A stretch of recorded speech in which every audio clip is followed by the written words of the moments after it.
love this beer. This is the only place where I can get awesome beer. I love it. I've got a couple poems that I wanted to read, but I'm going to start with this awesome bag here, which, are you going to be the first? Oh, he's like, all right, give me that bag. I want to put money into it. I want to stuff a lot of money in there. That bag that I was just start passing around is for our phenomenal feature this evening. Jenene Ravensloot deserves so much money. Yeah, give it up for Jenene!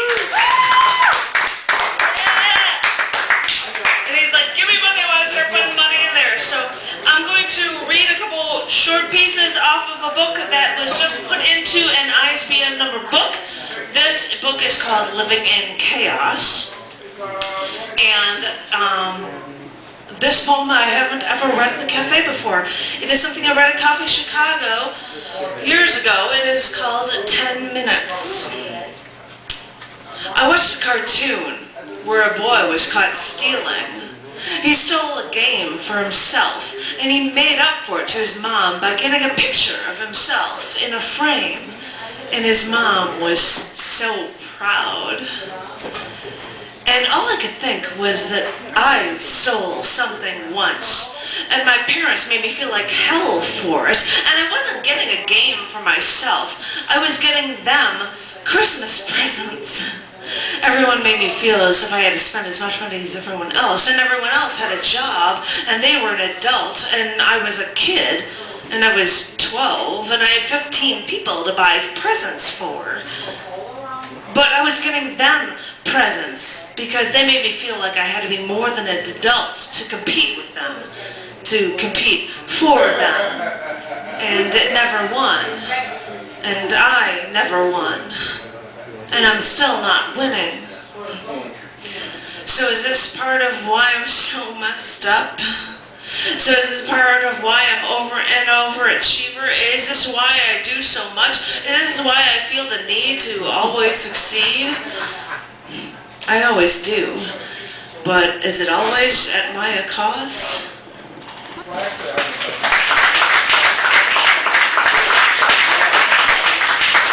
Yes, he yells out. This one I actually read at a show.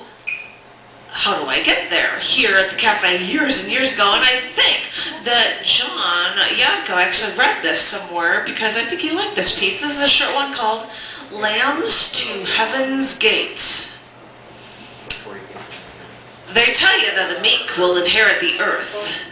Then they lead their lambs to the slaughter, as I do to the ones who will follow. You see, the meek wouldn't know what to do with their inheritance. They know nothing of prosperity, ownership, power. I teach them not to understand these values, but to fear them, to sacrifice, to stay meek. I'm the one who tells them how to dress, how to walk, how to kill themselves. All they need is reason, as long as they don't have to think it through. People will believe anything if you tell it to them in the right way. Give them a few tokens and they'll create icons out of you. But not everyone can guide, can lead, and give themselves to their followers who need them with nothing in return.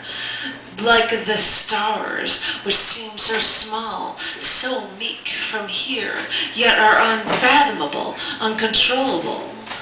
Like the shepherd, quietly guiding his flock, but still holding a stick all the while. I'm the one who guides them to their destiny.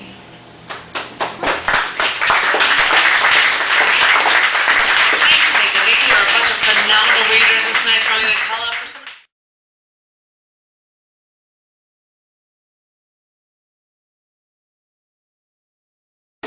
We were going to read together a poem that happens to appear in the book Woman, and oh, she's like, I'll hold it up, Woman. Different covers, blah blah blah. Anyway, it's available. But this book we're going to read together, and it's called Confident Women. Are you ready? Say it. I met up with an old friend of mine for drinks last week. I knew her in high school, although we weren't close friends then. In those days, she needed therapy. had problems with drugs, I think.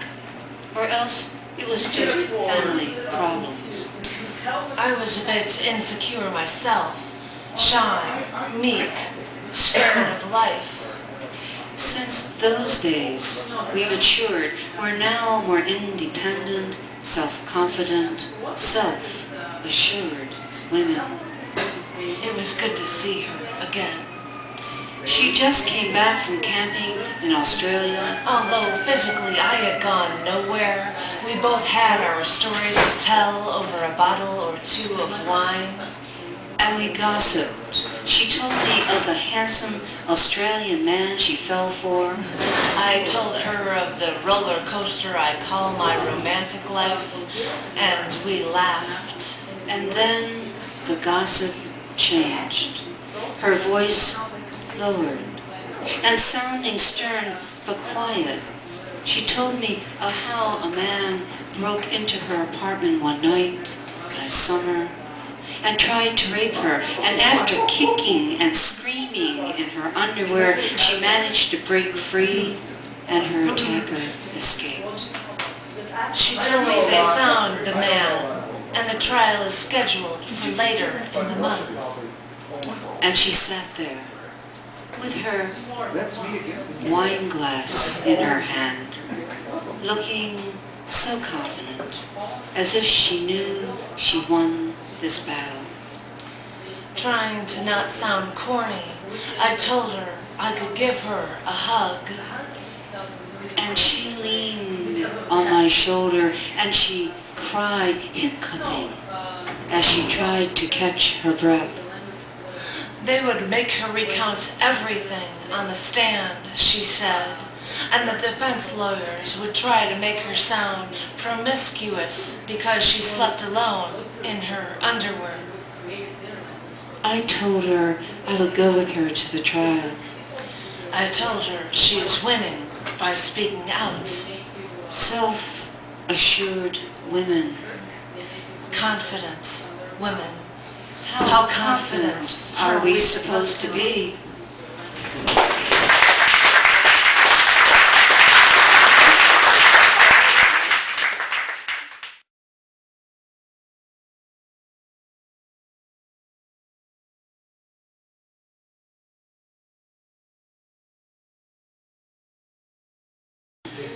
And I think we did this song once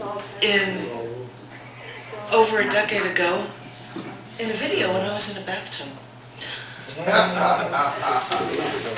lot of bubbles, so it wasn't all that. Very slow, but it's been a long time. Leonard Cohen, coming back to you.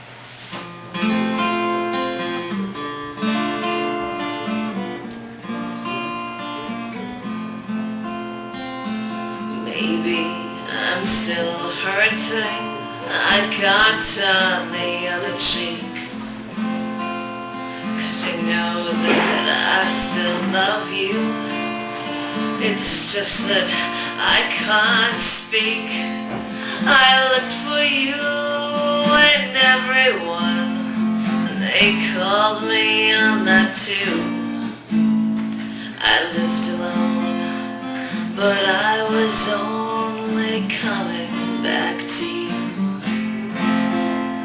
They're shutting down the factory now, just when all the bills are due. And the fields, they're under lock and key, though the rain and the sun come through. And the springtime starts and then it stops in the name of something new. And all the senses rise against this coming back to you. And they're handing down my sentence now, and I know what I must do. Another mile of silence while I'm coming back to you. There are many in your life, and many still to be. Since you are a shining light, There's many that you'll see, but I have to deal with envy when you choose the precious few who left their pride on the other side of coming back to you. Even in your arms, I know I'll never get it right. Even when you bend to give me comfort through the night, well, I've got to have your word on this, or none of it is true. And all I've said is just instead of coming back to you.